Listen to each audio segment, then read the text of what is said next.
कहानी है आरोही और एक गुड़िया की, जो एक छोटी लड़की है।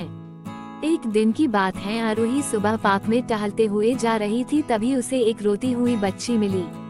आरोही ने उससे रोने का कारण पूछा तो लड़की ने बताया कि वह जिस गुड़िया से खेल रही थी वो इसी पार्क में कहीं खो गई है।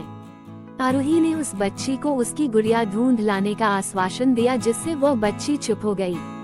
आरोही ने गुड़िया ढूंढने के लिए समय मांगी और फिर दूसरे दिन गुड़िया लाने का वादा करके वहां से चली गई, पर गुड़िया ना तो आरोही को मिली और ना ही उस बच्ची को।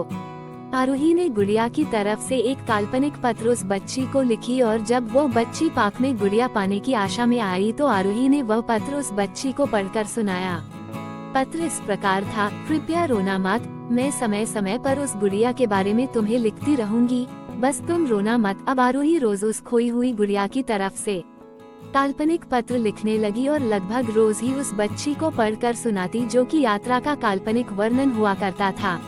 आरोही ने इस काल्पनिक लेकिन रोचक वर्णन ने उस बच्ची को रोने नहीं दिया। वो खुशी खुशी अपनी गुड़िया की घुमक्कड़ी के किस्से सुनाने लगी। अब वो खुश रहने लगी। एक दिन जब काफी कहानियां हो गई तो आरोही ने एक दूसरी गुड़िया उस बच्ची को लाकर दी। जाहिर है वो गुड़िया बदली हुई थी। उस बच्ची को अपनी खोई हुई पुरानी गुड़िया जैसे नहीं लगी तो वह आरोही की ओर देखने लगी। आरोही अनजान बनते हुए गुड़िया में चिपकी एक चिट को निकाल कर पढ़ने लगी। उसमें लिखा हुआ था: यह मैं ही हूँ, तुम्हारी वाली गुड़िया जो पार्क में खो गई थी।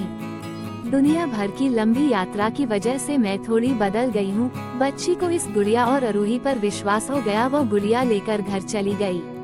वर्षों बाद जब वो बच्ची बड़ी हो गई तो एक दिन वह अपनी अलमारी में कुछ ढूंढ रही थी तो उसका ध्यान उसी गुड़िया पर गया जो आरोही ने उसे दी थी।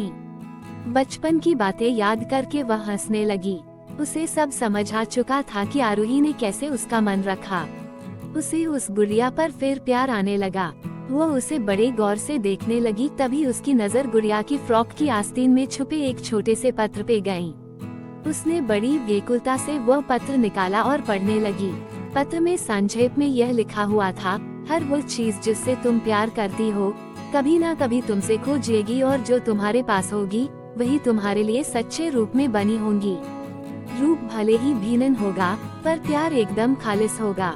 आशा करता हूँ कि मेरी यह स्टोरी अच्छी लगी होगी। आप लोग को हमें कमेंट करके बताएं कैसी लगी आपको ये कहानी।